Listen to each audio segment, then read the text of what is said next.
ముఖ్య అతిథి మన రాష్ట్ర గవర్నర్ గారికి నమస్తులతో స్వాగతం. ఆనరబుల్ గవర్నర్ గారు వేదికపైకి వేంచేస్తూ ఉన్నారు. జెండా బట్టి సింగమోలే కదిలినాడు ఒక్కరో కాంగ్రెస్ సూర్యుడు మన రేవంత్ అన్న నిగ్గదీసి అడిగే మునగాడు. వీడు భూమిన వానైతాడు బీద సాదల ధైర్యం వీడు దొంగ దొరల భరతం పడతాడు. మన రేవంత్ అన్న పేద ఇంటికి పండుగ తెస్తాడు. సోనియమ్మ దివెనతోని రాహులన్న సైనికుడయ్యి పెద్ద కొడుకై యుద్ధం చెయ్య సిద్ధమాయే రేవంత్ అన్న.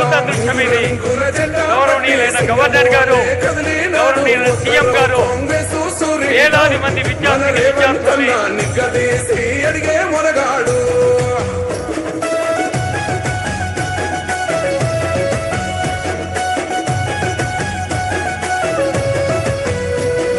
దాడులెన్ని జరిగిన గాని దడువలేదు రేవంత్ అన్న గంతకంతా ఎత్తుకు ఎదిగా. ఒక్కసారి వేలాదిగా వేంచేసిన విద్యార్థుల్ని చూస్తుంటే గౌరవనీయులైన గవర్నర్ గారు జాతీయ స్థాయిలో అనేక కీలక బాధ్యతలు నిర్వహించి ఉత్తరప్రదేశ్లో కూడా అటు విద్యాశాఖను అనేక శాఖలు నిర్వహించి ఈరోజు మనల్ని ఆశీర్వదిస్తున్న గవర్నర్ గారు ఆనందిస్తారు. ముఖ్యమంత్రి రేవంత్ రెడ్డి గారు పిల్లలు విద్యాశాఖ నా మానస పుత్రిక అన్నట్టు మీరందరూ ఆ పోస్టర్లు పట్టుకొని ముఖ్యమంత్రి గారికి స్వాగతం పలికారు. ధన్యవాదాలతో ఇప్పుడు